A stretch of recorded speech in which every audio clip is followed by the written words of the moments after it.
कि मुझे लड़की बहुत पसंद है और मुझे लड़की चाहिए। और मेरे बेटे के लिए ना जब रक्षाबंधन आता है, मेरे हस्बैंड को तो आदत सी हो चुकी है क्योंकि उनकी बहन नहीं है, बट मेरा रक्षाबंधन आता है तो मेरा बेटा पागलों की तरह बैठा रहता है। तो मुझे बहुत रोना आता है कि अगर उसकी भी बहन होती तो उसके भी राखी बांधती। एक बहन तो जरूरी है।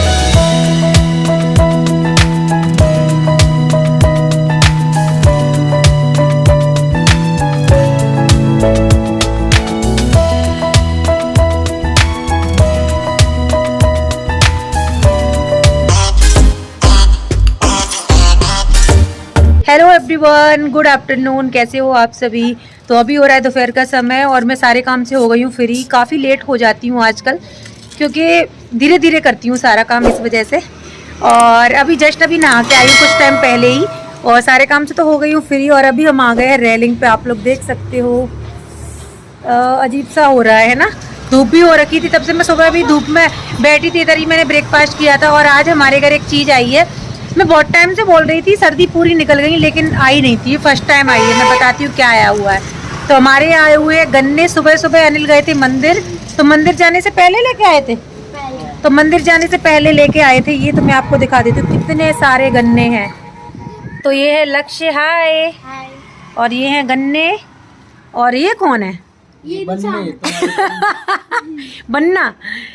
और आपको एक बात बताऊं तो ये अजीब से क्यों लग रहा है, ये कटिंग करवा ली इन्होंने। दादी एक्सपायर हुई थी तब इनकी टकली हुई थी तो बाल बढ़ गए थे, और कितनी बुरी तरह खा रहे हो। हे भगवान। और बताना भाभी, आपकी भी कटिंग हो गई, लक्ष्य की भी कटिंग हो गई, देख सकते हो। लक्ष्य कितनी गंदी कटिंग करवाई है बेटे की, कितना गंदा लग रहा है। इन्होंने कहा था। हाँ। मेरा भी तो और मेरा काम है बस, मैं अब ये जो कर रहा हूँ ना बस इतना ही खा पाऊंगा। ये चिल्लाने लग गया कि पापा मेरे लिए भी छील दो, अभी ये चिल्लाएंगी कि मेरे लिए भी छील दो। मेरे से चलता नहीं है, मेरे से गाल चल जाते हैं। मत कहो ना। आप काहे के लिए हो फिर? आप कैसे पति हो? जब पत्नी इतनी करती है तो पति इतना नहीं कर सकते? क्या करूँ? क्या करूँ? पत्नी इतना सब कुछ करती है, घर को संभालती है, सब पूरा A to Z संभालती है, तो पति तो कर सकते हैं ना छील के। आपको फायदा है, पता है, इसका भी जूस एक्स्ट्रा निकलता है, आपको पीने के लिए मिलता है। इसका जूस। और ये इंतजार में बैठा है मुंह बना के। और गन्ने कितने सारे लेके आए हो आप? ये सारे गन्ने अनिल ही छीलेंगे, आप ही छीलोगे ना? छीलना ही पड़ेगा। चलो दोस्तों, हम खा लेते हैं, और मुझे और भी बात करनी है तो मैं आगे करूंगी आप लोगों से। तो मेरे फेस पे आ रही है धूप और मैं इंतजार में बैठी हूँ कि मुझे मिल जाए। तो बस गन्ना कितना बड़ा? मैं पोई पोई खाऊंगी, पोई पोई। गोई गोई ले। पोई उसको बोलते हैं ना, पोई आप लोग समझ गए होंगे जो लोग गन्ना खाते हैं। हाँ, उसको पोई बोलते हैं। जो एक वो होती है इतना ना, हिस्सा होता है ना, इतना। मैं बता देती हूँ, इतना हिस्सा। ये जो इतना हिस्सा होता है इसको एक पोई बोलते हैं हमारे हाँ, यहाँ, एक पोई बोलते हैं। और मुझे इन्होंने एक पोई भी नहीं दी, बस इतना दिया है। और इनका मैं एहसान मानूं है? चलो दोस्तों, खा लेते हैं। ये बहुत अच्छा रहता है, सर्दियों में भी अच्छा रहता है। और वैसे बोलते हैं ना, गन्ने का जूस मशीन से निकला हुआ इतना फायदे नहीं करता जितना मतलब जो जूस के मजा आता है। हाँ, ऐसे बोलते हैं, पता नहीं, मुझे तो लगता नहीं ऐसे। कैसे हो सकता है? गाल चिल जाते हैं सारे के सारे। उसमें मीठा है, मीठा है, होती है उसमें। मीठा है। हाथ में है, चूस लो। अरे चूसूंगी ऐसे मेरे से, और ऐसे मैं नहीं खा सकती। तो हम लोग खा लेते हैं। यहाँ रेलिंग पे बैठ के हवा भी चल रही है थोड़ी थोड़ी। दोपहर में बहुत ज्यादा चल रही थी, अभी थोड़ा शाम का समय होने वाला है तो इतनी नहीं चल रही है। मेरे फेस पे धूप आ रही है, इन दोनों की फेस पे नहीं आ रही है। और ये मुझे डेली बोलते हैं कि सुबह धूप में बैठा करो, धूप में बैठा करो। तो आज मैं धूप में बैठी थी और मेरे साथ क्या हुआ आपको बताती हूँ। कि मैं कर रही थी ब्रेकफास्ट, तो मैं यहाँ पे बैठी थी, यहाँ यही इसी जगह पे चेयर है ना, उसी जगह पे मैं पीछे की तरफ ऐसे मुंह करके बैठी थी सूर्य के। सूर्य के पीछे मतलब मेरी पीठ पे सूरज था, ठीक है? पीठ पे सूरज था, हमें तो ऊपर दिख रहा था। अरे यार, उसकी की ऊर्जा आपके सूरज की ऊर्जा पीठ पे आ रही हाँ, थी। सूरज की ऊर्जा मेरी पीठ पे आ रही थी, ठीक है? ठीक है, इतनी बात कोई नहीं पकड़ता। वो ऊर्जा तो वो है ना, वो तेरे दोस्त का भाई है कि कौन है ऊर्जा? वो तो उजाला है, ठीक है? तो हुआ क्या कहते हैं, तो इतनी भयंकर मेरी पीठ में मतलब इतनी गर्म हो गई थी। मैंने इनसे बोला कि आप डेली डेली बोलते हो, अब ऐसा करो कि लंच का टाइम भी होने वाला है तो रोटियां सेक लो। इतनी गर्म हो गई मेरी पीठ, और इतने इन्होंने मुझे दे दी। चलो मैं खा लेती हूँ।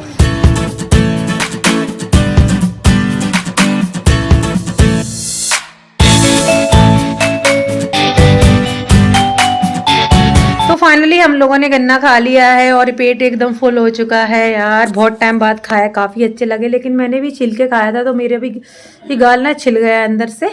और अभी हम जा रहे हैं एक इम्पोर्टेंट काम से, और मैं कपड़े चेंज नहीं किए, मैं नाइटी पहनी हूँ, उसी को पहन के जा रही हूँ क्योंकि मैं कहीं और नहीं जा रही हूँ, मैं नीचे ही जा रही हूँ। कुछ काम है और वो काम मैं अभी नहीं बताऊँगी, मतलब जब हो जाएगा तभी बताऊँगी, क्योंकि अभी से कोई मतलब नहीं है बताने का। तो वो हम करके आते हैं, देखते हैं मतलब क्या होता है क्या नहीं होता है। उसके बाद नीचे तक ही जा रहे हैं और उसके बाद मुझे आना है और फिर उस आप लोगों से बात करनी है। और लक्ष्य का परसों यूनिट टेस्ट है तो वो तैयारी करेगा, मैं अनिल जा रहे हैं नीचे। और चलो चलते हैं फिर हम लोग। तो जिस काम से हम नीचे गए थे वो काम हो गया है, मतलब ऑलमोस्ट हो गया है और बिल्कुल फाइनल हो जाएगा तो हम आप लोगों को के साथ शेयर कर देंगे, ठीक है, कि हम क्यों गए थे और क्या काम था। बहुत अर्जेंट काम है बट देखते हैं, ठीक है। तो अनिल अभी वापस नहीं आए हैं, मैं वापस आ गई हूँ और अभी शाम का समय हो गया है तो बस अभी मैं चाय बनाने वाली हूँ। तो चाय बना के फिर मैं आप लोगों से मिलती हूँ। तो चाय बनाने के बाद फिर मैंने कैमरा नहीं लिया, उसके बाद अनिल आ गए, अनिल ने भी चाय पी ली। और आज बनी है, मैंने सब्जी भी बना ली, आलू गोभी की सब्जी बनाई हुई है और कुकर में बनाई हुई है सब्जी मैंने, तो मैंने साइड में रख दी। अभी बनाने जा रही हूँ मैं रोटी। और बीच में मेरी भतीजी का फोन आ गया था, मम्मी से बात हुई, भैया से बात हुई, फिर अभी मेरी देवरानी का कॉल आया तो मैं सोच रही थी पहले थोड़ी आप लोगों से बात कर लूँ, उसके बाद उससे बात कर लूँ और साथ में ही मैं रोटी बना लूँगी। और मैंने इयररिंग्स निकाल दिए थे, वीडियो शूट किया था तो अभी मैं इयररिंग्स भी पहनूंगी। और ये कंगन बहुत पुराने हो चुके हैं और थोड़ा सा कलर निकल गया तो इनको भी चेंज कर लूँगी मैं।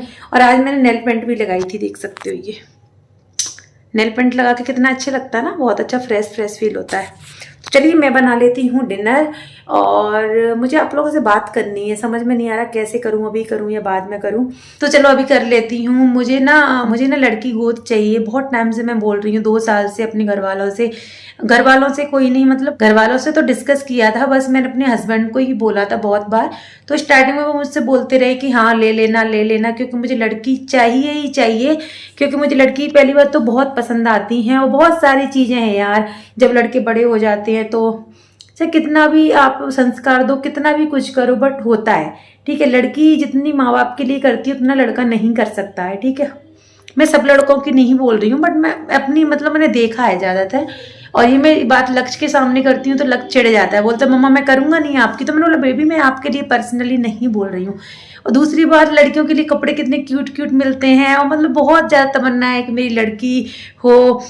तो मैं अनिल से बोल रही हूँ मुझे लड़की गोद चाहिए।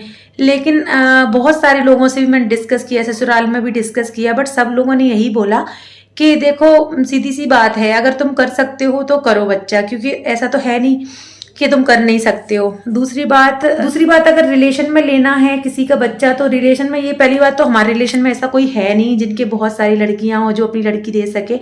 दूसरी बात, रिलेशन में लेने से मुझे भी फील होने लगा कि अगर वो भी हमारे यहाँ आएंगे, उस बच्ची को देखेंगे, कल किसी ने बोल दिया कि तुम्हारी रियल मम्मी ये नहीं, तुम्हारी रियल मम्मी वो है, तो बच्चों का थोड़ा दिमाग घूम जाता है और आजकल के बच्चों का कुछ पता नहीं है। फिर मेरे हस्बैंड बोल रहे थे कि देखो सीधी सी बात है, अगर तुम अपने बच्चे को भी कोई मारता है तो उसको भी कैसे बोल के चले जाते हैं यार, बच्चे को कैसे मार रही है, कैसे डांट रही है, कैसे पीट रही है, मतलब ऐसे करके बहुत सारी चीजें होती है यार। बच्चों को डांटना भी पड़ता है, पीटना भी पड़ता है, मतलब समय के अनुसार सब कुछ करना पड़ता है, ठीक है, उसका भविष्य के लिए। अगर तुम बच्चा गोद लोगी और उसको तुम डांटोगी या कुछ भी होगा तो तुम्हारे मन में भी ये फीलिंग आएगी। और दूसरा, अगर तुमसे एक बार कोई बोल देगा अरे उसकी क्या अपनी थोड़ी है, वो तो गोद ली हुई है, इसलिए तुम मेरी मानो तो गोद मत लो। तो मतलब मेरे हस्बैंड का डिसीजन ये है कि गोद बच्चा, मतलब लड़की गोद मत लो। और अनाथ आश्रम से वैसे भी लेने में बहुत ज़्यादा बोलते हैं, डॉक्यूमेंट्स वगैरह की ज़रूरत होती है, बहुत सारी चीज़ों की ज़रूरत होती है, पता नहीं क्या क्या होता है, वेरिफिकेशन वगैरह, वो भी प्रॉब्लम है। दूसरी बात, कल अगर बच्ची बड़ी हो गई, उसने नॉर्मल भी तुमसे कुछ बोल दिया, तुम्हारे बारे में किसी से बोल दिया, तो कोई भी सीधा घर आके तुमसे बोल सकता है कि क्यों तुमने ऐसा बच्ची के साथ किया है। और अपने बच्चे के साथ ऐसा कुछ भी नहीं हो सकता, क्योंकि तुम कितना भी प्यार दे लो, मतलब गोद लिए हुए बच्चे को, तो मेरे हस्बैंड का बोलना है कि ऐसा तो है नहीं कि मतलब अपन कर नहीं सकते, या ऐसा तो है नहीं कि अभी हो नहीं सकती, बट मेरा सिर्फ इतना है कि मुझे लड़की ही चाहिए। तो इस वजह से मैं बहुत ज़्यादा 2 साल से उनसे चैट रही हूँ। मैंने कभी कभार आप लोगों से भी ब्लॉग में शेयर किया है कि मुझे लड़की बहुत पसंद है और मुझे लड़की चाहिए। और मेरे बेटे के लिए ना, जब रक्षाबंधन आता है मेरे हस्बैंड को तो आदत सी हो चुकी है क्योंकि उनकी बहन नहीं है, बट मेरा रक्षाबंधन आता है तो मेरा बेटा पागलों की तरह बैठा रहता है, तो मुझे बहुत रोना आता है कि अगर उसकी भी बहन होती तो उसके भी राखी बांधती। एक बहन तो जरूरी है। तो इस वजह से मतलब बहुत सारे मैंने सासू माँ से घर पर भी डिस्कस किया, सब लोगों से किया था रिलेशन में, तो वो सब लोग यही बोल रहे थे कि अरे पागल, मतलब जब कर सकते तो तुम ही कर लो। मैंने बोला गारंटी नहीं है ना कि लड़की हो जाए, और अगर हम गोद लेंगे तो उसकी गारंटी है। तो आप लोग मुझे कमेंट बॉक्स में बताना कि मैं थोड़ी सी कंफ्यूज हूँ, कि आप लोग मुझे कमेंट बॉक्स में बताना कि क्या गोद लेना चाहिए बच्चा, मतलब क्या बच्चा गोद लेना चाहिए। ये सब प्रॉब्लम हो सकती हैं जैसे कि जो कि अनिल ने बताया और सब लोगों ने बताया, तो मैं थोड़ी सी कंफ्यूज हूँ। और तब से फिर मेरा थोड़ा सा विचार बदल गया। पहले मैं पीछे पड़ी थी कि नहीं मुझे गोद चाहिए, गोद चाहिए, गोद चाहिए। मतलब पहले मेरा ये था कि चलो लक्ष्य हो गया छुट्टी, फिर धीरे धीरे धीरे धीरे रक्षाबंधन आता है, बहुत सारी चीजें होती हैं। और लड़की तो यार जितना लड़की का दिल करता है ना माँ बाप के लिए, मुझे नहीं लगता कि लड़के का करता है। लड़के का करता है, डेफिनेटली करता है, लेकिन शादी हो जाती है, वो अपनी फैमिली में बिजी हो जाते हैं, तो वो हो जाता है थोड़ा सा। बट यही चीज थी मुझे आप लोगों से डिस्कस करनी थी, क्योंकि आप मेरी फैमिली हो। मैं आप लोगों से बेझिझक कुछ भी पूछ सकती हूँ, हर किसी से नहीं पूछ सकती हूँ। या मैं अपने हस्बैंड से हर चीज शेयर करती हूँ, या आप लोगों से शेयर करती हूँ। आप लोगों से मुझे लगता है कि शेयर करना चाहिए, तो आप लोगों से शेयर करती हूँ। आप लोगों से मुझे बहुत सारी पॉजिटिव चीजें, बहुत सारी चीजें सीखने के लिए मिलती है। जैसे कि उस दिन मैं रात में टमाटर निकाल रही थी, तो मुझे कमेंट आया था कि दीदी रात में पेड़ को हाथ नहीं लगाते हैं, तो मैं आगे से ध्यान रखूंगी। तो मुझे बहुत अच्छा लगता है कि यार यूट्यूब जैसा प्लेटफॉर्म मुझे मिला है, आप लोग मिले हो मुझे, जो आप लोगों से इतनी सारी चीजें मुझे सीखने के लिए मिलती है। तो आप लोग मुझे कमेंट बॉक्स में बताना कि मतलब मेरे हस्बैंड या घर वाले बोल रहे हैं वो सही बोल रहे हैं क्या, कि मतलब बच्ची गोद नहीं लेना चाहिए, तुम जब कर सकती हो तो कर लो। तो आप लोग मुझे बताना। मैं कंफ्यूज हूँ, अभी भी हूँ, बट मेरा दिमाग हट गया है ऐसे गोद लेने से, अब हट गया है। बट बहुत टाइम से मैं चाह रही थी कि आप लोगों से डिस्कस करूं, बट मेरी तबीयत खराब हो रही थी, तो इस वजह से तो मुझे लगा कि चलो अब शेयर कर देती हूँ, कोई बात नहीं है। तो आप लोग मुझे अपना सजेशन कमेंट बॉक्स में ज़रूर बताना। चलिए अब बना लेती हूँ मैं डिनर, क्योंकि रात हो चुकी है। इस वजह से मिलती हूँ आपसे किसी नेक्स्ट ब्लॉग में। Bye bye.